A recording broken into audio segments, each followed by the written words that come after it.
মহাকাশের উদ্দেশ্যে রওনা দিল ভারতীয় মহাকাশ গবেষণা সংস্থা ইসরোর তৈরি করা পোলার স্যাটেলাইট লঞ্চ ভেহিকল।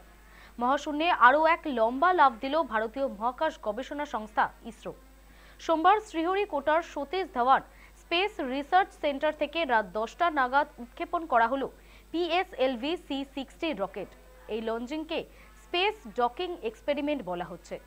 এই অভিযানে ইসরোর সাফল্য পরবর্তীতে মহাকাশে ভারতের নিজস্ব স্পেস স্টেশন নির্মাণ ও চন্দ্রযান 4 এর সাফল্যের লক্ষ্যে অত্যন্ত গুরুত্বপূর্ণ। ইসরো এ ব্যাপারে বলছে, PSLV C-60 এর প্রধান পেলোড হিসেবে রয়েছে দুখানা মহাকাশযান, একটি স্পেডেক্স 1 ও অন্যটি স্পেডেক্স 2। এছাড়াও 24টি সেকেন্ডারি পেলোড রয়েছে, যা ইসরোর বিজ্ঞানীদের মহাকাশ ডকিং মিশনের পথে গুরুত্বপূর্ণ পদক্ষেপ। মহাশূন্যে এই দুই যানকে নির্দিষ্ট কক্ষপথে ছেড়ে দেওয়া হবে। পরবর্তীতে চেজারের মাধ্যমে টার্গেটকে ধরবে, অর্থাৎ ডকিং করবে। স্যাটেলাইটে রয়েছে একটি রোবোটিক বাহু, যা হুকের মাধ্যমে লক্ষ্যকে নিজের দিকে টেনে নেবে। এই মিশনের সাফল্যের উপর নির্ভর করছে ইসরোর পরবর্তী বাহু অভিযানের ভবিষ্যৎ, বহু ধরনের অভিযানের ভবিষ্যৎ। পাশাপাশি এই অভিযানের সাফল্যে বিশ্বের মহাকাশ ক্লাবে চতুর্থ দেশ হিসেবে জায়গা করে নেবে ভারত।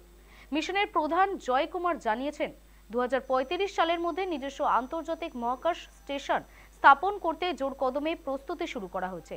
সেই লক্ষ্য অর্জনের পথে গুরুত্বপূর্ণ পদক্ষেপ এই মহাকাশ ডকিং পরীক্ষা।